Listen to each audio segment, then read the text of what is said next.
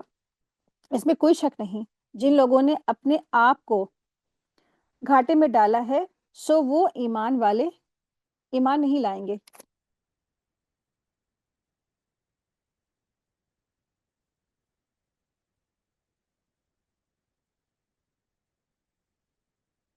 ویسے تو انسان کا تربیت نہ اور پرورش پانا بھی اللہ تعالیٰ کی رحمت کے بغیر ممکن نہیں ہے۔ ایک ایک قدم پر اللہ تعالیٰ کی رحمت شامل ہوتی ہے، تبھی وہ زندہ رہ سکتا ہے۔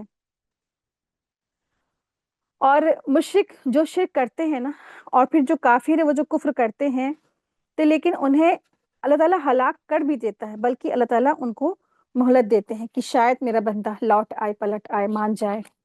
تو یہ اللہ تعالیٰ کی بڑی رحمت ہے کہ اللہ تعالیٰ نے نا لوگوں کو فوراً ختم نہیں کر دیا، مار نہیں دیا۔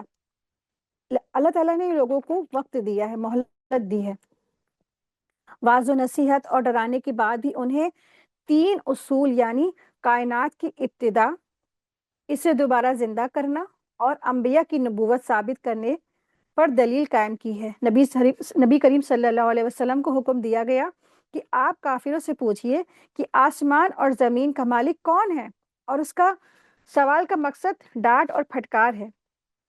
اس سوال کا مقصد ڈانٹ اور پھٹکار ہے، ٹھیک ہے۔ تو پھر اللہ تعالیٰ نے آپ کو حکم دیا کہ آپ خود ہی جواب دے دیجئے کہ اللہ کے علاوہ اور کون ہو سکتا ہے۔ یہ بھی کہہ دیا گیا کہ اللہ تعالیٰ اپنے بندوں پر رحم کرتے ہیں، توبہ اور استغفار کو قبول فرماتے ہیں، اور سزا دینے میں جلدی نہیں کرتے ہیں۔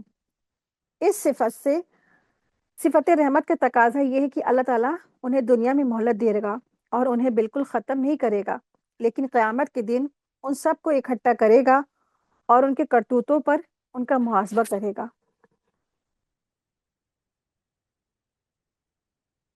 تو یہاں پر جو آیت آئی ہے کتب علی نفسہ رحمہ، کہ اللہ تعالیٰ نے اپنے آپ پر رحم کرنا لکھ دیا ہے۔ تو اللہ تبارک تعالیٰ نے اپنے آپ پر رحم کرنا لکھ دیا، یعنی اللہ تعالیٰ اتنے زیادہ گناہ گار لوگوں کو، اتنے زیادہ نافرمان لوگوں کو، اتنے زیادہ شرک کرنے والے لوگوں کو فوراً عذاب کیوں نہیں دیتے، ہے نا؟ یہ اللہ تعالیٰ کی رحمت ہے، یہ اللہ تعالیٰ کی وسیع رحمت ہے کہ اللہ تبارک تعالیٰ نے لوگوں کو مہلت دی ہے۔ شاید میرے بندے سدھر جائیں، شاید میرے بندے اصلاح کر لیں، شاید میرے بندے ابھی کچھ وقت ہے شاید توبہ کر لیں۔ یہ اللہ تعالیٰ کی رحمت کا نتیجہ ہے۔ ابو ہریرہ رضی اللہ عنہ بیان کرتے ہیں کہ رسول اللہ صلی اللہ علیہ وسلم نے ارشاد فرمایا، جب اللہ تعالیٰ نے مخلوق کو پیدا فرمایا تو اس نے اسی کتاب یعنی لوح محفوظ میں اسے لکھا جو اس کے پاس عرش کے اوپر ہے، اور اپنے متعلق یہ بھی لکھ دیا کہ بے شک میری رحمت میری غضب پر غالب ہے۔ یہ اللہ تعالیٰ نے اپنے کتاب میں لکھ کر محفوظ کیا ہوا ہے کہ اللہ کی رحمت اللہ کے غضب پر غالب آ گئی۔ سبحان اللہ۔ تو آپ دیکھیں کہ کتنے بڑے بڑے انسان جو گناہ گار تھے، نافرمان تھے، سب سے بڑے کفر کرنے والے تھے نا، ایک توبہ، سچی توبہ، روئے گڑ گڑائے، اور اللہ تعالیٰ نے ساری زندگی کے گناہ کو معاف فرما دیے نا۔ یہ اللہ تعالیٰ کی رحمت نہیں تو اور کیا ہے کہ انسانوں کو اتنے زیادہ گناہ کرنے کے بعد بھی اللہ تعالیٰ فوراً عذاب میں مبتلا نہیں کرتے ہیں۔ اللہ تعالیٰ نے سب کو کچھ وقت دیا ہے، مہلتیں دی ہیں، چلو ٹھیک ہے تم توبہ کر لو، ابھی تم کو معاف کر دیا جائے گا۔ تو اللہ تعالیٰ کا جو دریائے رحمت ہے نا، اس کا سمندر میں ہر وقت جو سمندر میں رحمتیں ٹھاٹے مارتی ہیں، یعنی کہ جیسے سمندر میں لہریں ٹھاٹے مارتی ہیں نا، ویسے اللہ تعالیٰ کی دریائے رحمت میں ہر وقت رحمت ٹھاٹے مارتی ہیں۔ بندہ جیسے ہی روتا ہے، اللہ کے آگے توبہ کرتا ہے، گڑ گڑاتا ہے، معافی مانگتا ہے، تو بڑے سے بڑا گناہ یعنی شرک جیسا گناہ جس کی معافی تو کرنا بہت ہی مشکل ہے، لیکن اللہ تعالیٰ اپنی رحمت سے اس کو معاف فرما دیتا ہے نا۔ اور پھر اللہ تعالیٰ ایک بار نہیں، 2 بار نہیں، ہمیشہ معاف کرتے ہیں۔ ایسا نہیں کہتے کہ نہیں اب تم نے معافی مانگ لی، اب تم کو معافی نہیں ملنے والی، پھر وہ بندہ وہی گناہ کرتا ہے، پھر اللہ تعالیٰ اس کو معاف کر دیتے ہیں، پھر اللہ تعالیٰ اس کو معاف کرتے ہیں نا، لیکن پھر جا کے وہ بندہ پھر وہی پھر گناہ کرتا ہے، پھر وہ آتا ہے بندہ، پھر توبہ کرتا ہے، پھر اللہ تعالیٰ معاف کر دیتے ہیں، یہاں تک کہ یہ سلسلہ موت تک کی جاری رہتا ہے۔ گرگرا لگنے یعنی کہ موت کا گرگرا لگنے تک بندہ اللہ سے معافی مانگتا رہے گا، اللہ تعالیٰ معاف کرتے رہیں گے۔ کیوں؟ کیونکہ اللہ تعالیٰ کی جو رحمت ہے اللہ کے غضب پر آ گئی، اللہ کے غضب پر چھا گئی، یہ اللہ تعالیٰ کی رحمت ہے۔ آیت 13، اور جو کچھ رات اور دن میں ٹھہرتا ہے اسی کا ہے، اور وہی سب کچھ سننے والا ہے، سب کچھ جاننے والا ہے۔ پچھلی آیت میں یہ بتایا گیا تھا کہ آسمان اور زمین کا مالک صرف اللہ تبارک تعالیٰ ہی ہے۔ اس آیت میں یہ بیان کیا گیا ہے کہ رات اور دن میں جو کچھ پایا جاتا ہے اس کا مالک بھی صرف اللہ تعالیٰ ہی ہے، اور یہ بات ظاہر ہے کہ آسمان اور زمین کے علاوہ کوئی اور جگہ نہیں، اور رات دن کے علاوہ کوئی اور زمانہ نہیں۔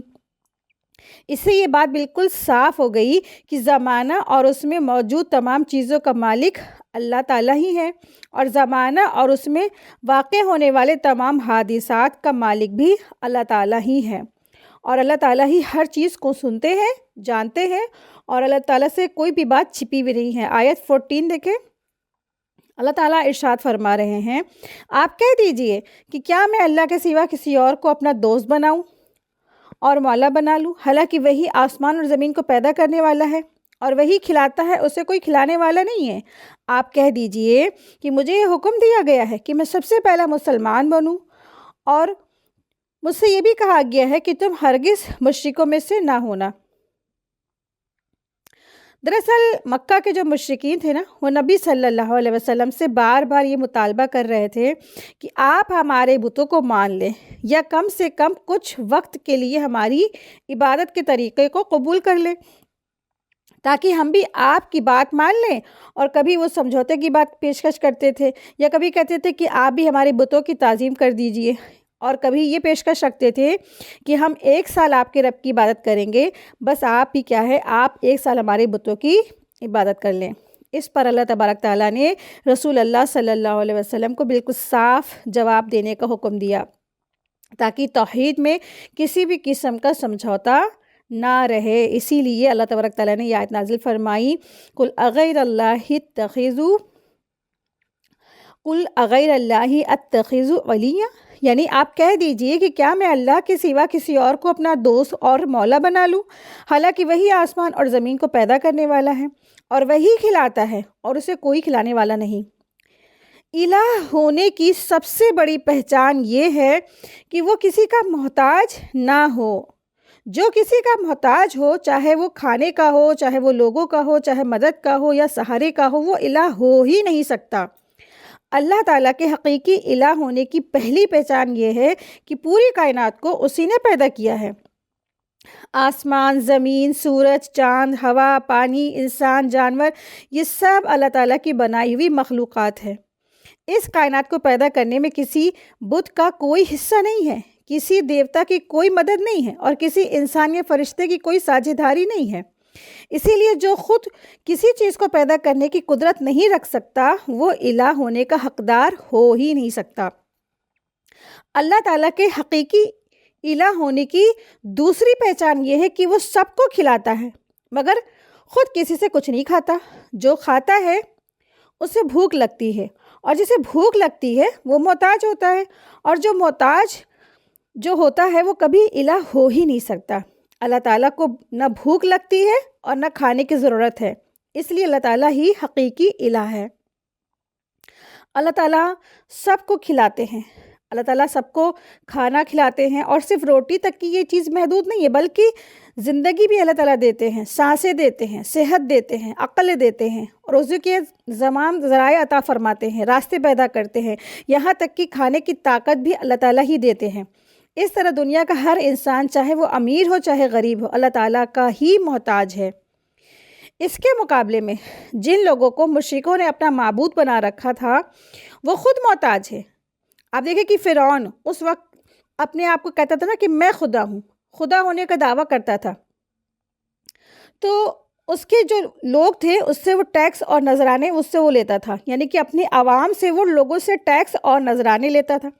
اسی طرح سے قبروں کے جو عبادت کرنے والے لوگ ہیں، قبروں کی جو ماننے والے ہیں، تو ان کے قبروں پہ نذرانے چڑھاوے، نظر نیاز، تبرکات سب چڑھائے جاتے ہیں، ہے نا۔ اسی طرح سے پھر دیوتا یا بدھ جن کی عبادت ہو رہی ہوتی ہے تو ان کے اوپر بھی، یعنی ان کے جہاں آستانے ہوتے ہیں، مندر ہوتے ہیں، تو وہاں پر بھی پجاریوں کو سب اسی طرح سے چڑھاوے، نظر نیاز، پرساد نا، مٹھائی، فروٹس، نہ جانے کیا کہ لوگ گولڈ سلور سب کچھ چڑھا دیتے ہیں۔ تو اس سے کیا پتہ چلتا ہے نا کہ یہ کیا سب محتاج ہیں۔ الہ ہونے کی اصلی پہچان یہ ہے کہ وہ پیدا کرے، وہ کھلائے اور خود کسی کا محتاج نہ ہو۔ یہ ساری پہچان صرف اور صرف اللہ تعالیٰ میں ہے، اس لیے اللہ سبحانہ تعالیٰ کے آگے انسان کو سر تسلیم خم کر دینا چاہیے۔ قل انما هو الہ واحد، کہہ دیجئے کہ وہی ایک معبود ہے، یعنی وہی اکیلا معبود ہے اور اللہ تعالیٰ کے علاوہ کوئی اور عبادت اور الوہیت کے حقدار نہیں ہے۔ وَإِنَّنِي بَرِيءٌ مِّمَّا تُشْرِكُونَ، اور میں تمہارے شرک سے بیزار ہوں، یعنی تم جن بتوں اور دوسرے خداؤں کو اللہ کا شریک ٹھہراتے ہو اور جو بھی چیز اللہ کا شریک بنائی جاتی ہیں، میں ان سب سے برات کا اعلان کرتا ہوں۔ یہی توحید کی حقیقت ہے۔ اللہ کی عبادت، اللہ تعالیٰ ہی عبادت کے لائق ہے اور اللہ تعالیٰ کے سوا کوئی بھی عبادت کے لائق ہے ہی نہیں۔ تو یہ آیت توحید کے اعلان کے لیے نازل کی گئی کہ اللہ کے علاوہ کسی کو معبود، کارساز، ولی ماننا بالکل غلط ہے۔ یہ آیت ہر طرح کے شرک سے صاف برات کا اعلان ہے، چاہے وہ بت پرستی ہو، قبر پرستی ہو یا انسانوں کو غیر ضروری طور پر اللہ کے مقابلے میں کھڑا کرنا ہو۔ نبی صلی اللہ علیہ وسلم کو پہلا مسلمان کہنے کا حکم مطلب یہ ہے کہ آپ صلی اللہ علیہ وسلم سب سے پہلے اللہ کے آگے پوری طرح جھکنے والے ہیں اور امت کے لیے ایک عملی نمونہ ہیں۔ مشرکین کی جو پیشکش کو پوری طرح سے رد کیا گیا ہے کہ دین میں کوئی بھی مکسنگ نہیں ہے یا بیچ کا راستہ نہیں ہے یا کوئی کمپرومائز نہیں کیا جا سکتا ہے۔ آیت دیکھیں، آیت نمبر 15 ہے۔ آپ کہہ دیجئے کہ میں نے اگر اپنے رب کا کہنا نہ مانا ہوتا تو میں ایک بڑے دن کے عذاب سے ڈرتا ہوں۔ تو آیت نمبر 15 سے 18 تک نبی صلی اللہ علیہ وسلم کی عاجزی کا بیان ہے۔ نبی صلی اللہ علیہ وسلم کے سامنے عاجزی ظاہر کیا گیا ہے، یعنی نبی صلی اللہ علیہ وسلم کو حکم دیا گیا ہے کہ وہ صاف صاف بتا دے کہ اگر میں نے اللہ کی نافرمانی کی تو یہ ایک بڑے دن کا عذاب مجھے بھی آ پکڑے گا۔ یہ مضمون دراصل شرک کے سد و باب کے لیے بیان کیا گیا ہے۔ اس مضمون سے واضح ہوتا ہے کہ نبی صلی اللہ علیہ وسلم معبود نہیں بلکہ اللہ کے بندے ہیں، لہٰذا مسلمان آپ صلی اللہ علیہ وسلم سے بھی بے انتہا محبت کے باوجود آپ صلی اللہ علیہ وسلم کو اللہ تعالیٰ کے ساتھ شریک کرنے کا ظلم نہیں کر سکتے ہیں۔ ان آیت میں مزید بیان کیا گیا ہے کہ اگر اللہ تعالیٰ اپنے نبی صلی اللہ علیہ وسلم کو عذاب دینا چاہے تو کوئی روک نہیں سکتا ہے۔ اسی طرح اگر اللہ تعالیٰ اپنے حبیب صلی اللہ علیہ وسلم پر رحمت کی بارش کرنا چاہے تو اس پر بھی کوئی کسی کا اختیار نہیں روک لے۔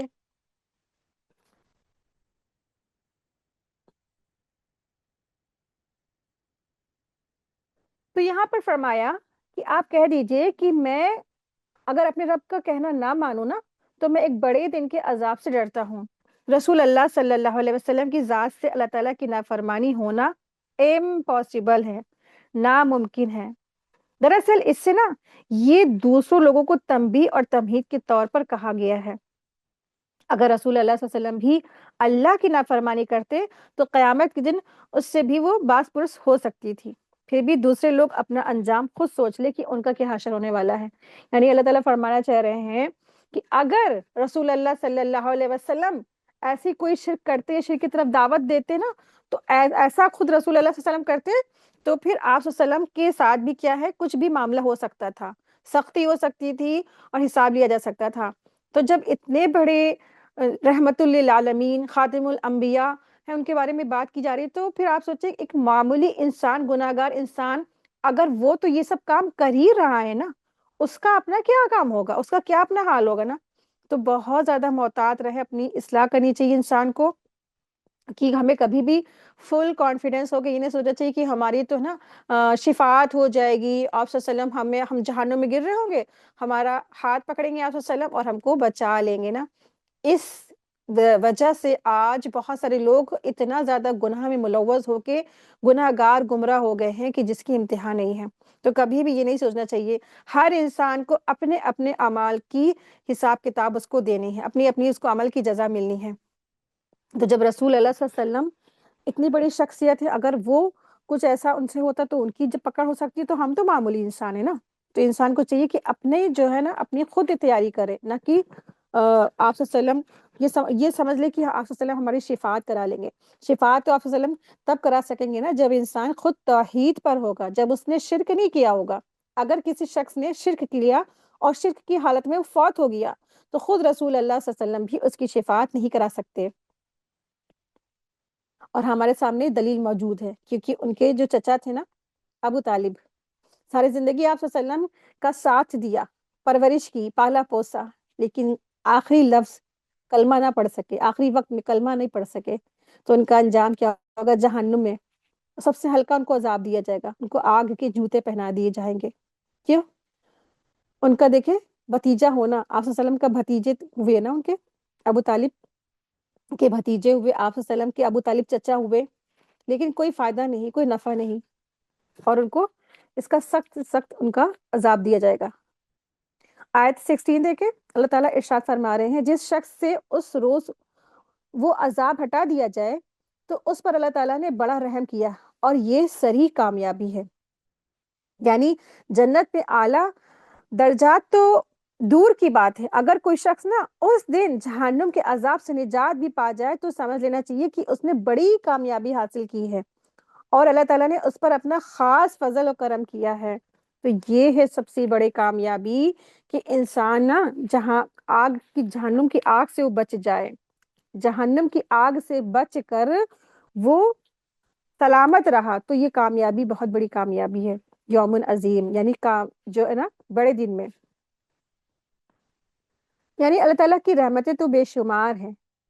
اور لیکن جس دن سب سے بڑی جو مصیبت ہوگی، خاص حساب کتاب کے دن، اس دن اللہ تعالیٰ کی رحمت جس کے اوپر خاص ہو جائے گی اور وہ آگ کے عذاب سے بچا لیا گیا، تو پھر وہ کیا ہے؟ بڑی کامیابی ہے۔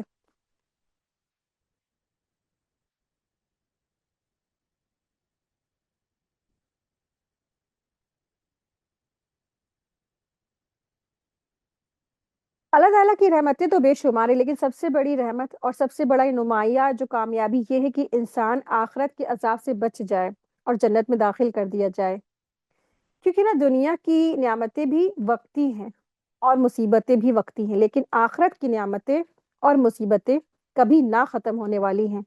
آگ سے بچ کر جنت میں داخلہ، یہ ہے فوز المبین، یہ ہے سب سے بڑی کامیابی، جس پر قیامت کے دن عذاب ہٹا دیا گیا، اس پر اللہ تبارک تعالیٰ کی بڑی رحمت ہو گئی۔ آیت 17، اللہ تعالیٰ ارشاد فرما رہے ہیں، اور اگر تجھ کو اللہ تعالیٰ کوئی تکلیف پہنچائے تو اس کو دور کرنے والے سوائے اللہ تعالیٰ کے کوئی اور نہیں، اور اگر تجھ کو اللہ تعالیٰ کے کوئی نفع پہنچائے تو وہ ہر چیز پر پوری قدرت رکھنے والا ہے۔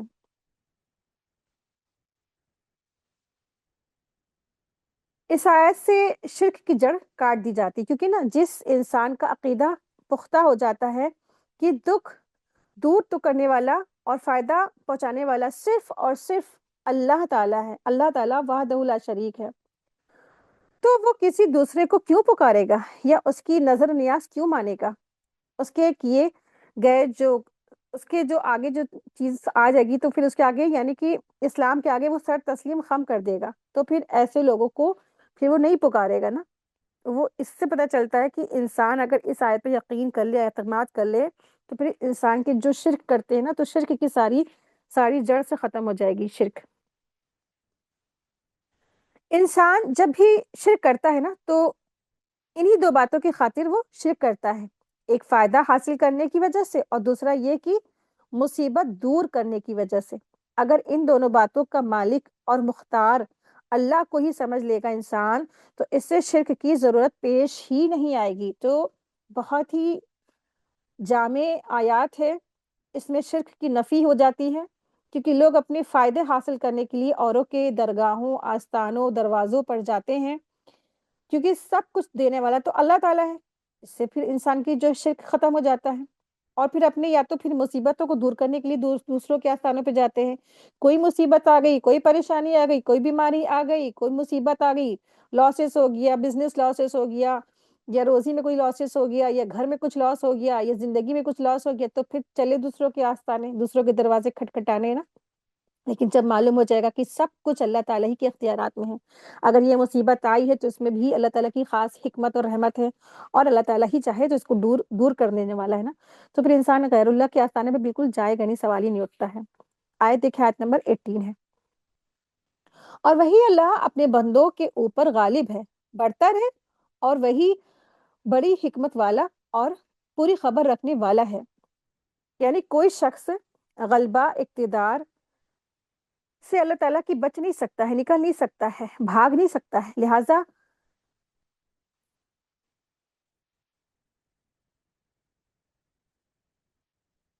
بندوں کے لیے بہتر روش یہی ہے کہ وہ اپنے رب کے سامنے سر تسلیم خم کر دے۔ وہ بندوں کے حالات سے پوری طرح آگاہ ہے، خوب سمجھتا ہے کہ ان کے لیے کون سے کام، کون سی چیزیں اس کے لیے صحیح ہے، مناسب ہے۔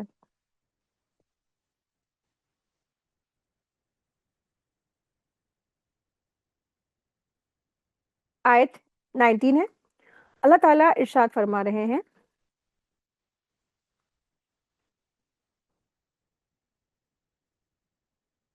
آپ کہیے کہ سب سے بڑی چیز گواہی دینے کے لیے کون ہے؟ آپ کہیے کہ میرے اور تمہارے درمیان اللہ گواہ ہے، اور میرے پاس یہ قرآن بطور وحی کے بھیجا گیا ہے، تاکہ میں اس قرآن کے ذریعے سے تم کو اور جس جس کو یہ قرآن پہنچے ان سب کو ڈراؤں۔ کیا تم سچ مچ یہی گواہی دو گے کہ اللہ تعالیٰ کے ساتھ کچھ اور معبود بھی ہیں؟ آپ کہہ دیجئے کہ میں تو گواہی نہیں دیتا، آپ فرما دیجئے کہ بس وہ تو ایک ہی معبود ہے، اور بے شک میں تمہارے شرک سے بیزار ہوں۔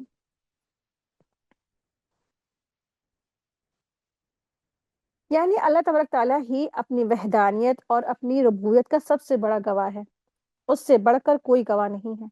اللہ تعالیٰ ارشاد فرما رہے ہیں کہ کہہ دو، اللہ تعالیٰ تمہارے اور ان کے بیچ گواہ کی حیثیت میں ہے، اور یہ قرآن میری طرف سے نازل کیا گیا ہے تاکہ میں تمہیں ڈراؤں، اور اسے بھی جس سے یہ قرآن پہنچے، جیسا کہ فرمایا، یعنی لوگوں میں سے جو کفر کرے گا تو دوزخ اس کا ٹھکانہ ہے، یعنی اس کے لیے یہی اللہ کا فیصلہ ہے۔ اور جسے قرآن پہنچ گیا تو گویا اس نے نبی صلی اللہ علیہ وسلم سے ملاقات کر لی۔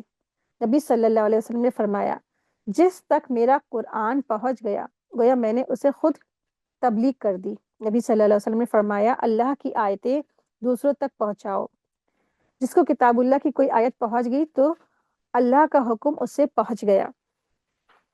تو یہاں پر جو لفظ آیا ہے شہادہ، اللہ تعالیٰ کی جو شہادت ہے وہ سب سے بڑھ کر ہے۔ اللہ تعالیٰ کی شہادت سب سے بڑھ کر کیسے ہے؟ تو دراصل شہادت نا دو طرح سے ہوتی ہے، ایک آنکھوں دیکھی حال، کسی قاضی یا جج یا منصف کے سامنے بیان کرنا، جیسے انگلش میں کہتے ہیں نا وٹنس کہتے ہیں، اور دوسرا یہ کہ یقین کامل کی بنا پر شہادت، جیسے انگلش میں کہتے ہیں ایویڈنس۔ ہم مسلمان اپنے یقین کامل کی بنا پر یہ گواہی دیتے ہیں کہ اللہ کے سوا کوئی الہ نہیں، محمد صلی اللہ علیہ وسلم اللہ کے رسول ہے۔ تو یہ شہادت آنکھوں دیکھی نہیں ہے، نہ ہی ہم عینی شہادت یا چشم دید گواہ ہوں، کیونکہ نہ ہم نے اللہ تعالیٰ کو دیکھا نہیں ہے اور نہ رسول کو، بلکہ ہم یہ گواہی اپنے یقین کامل یا ایمان کی بنا پر دیتے ہیں۔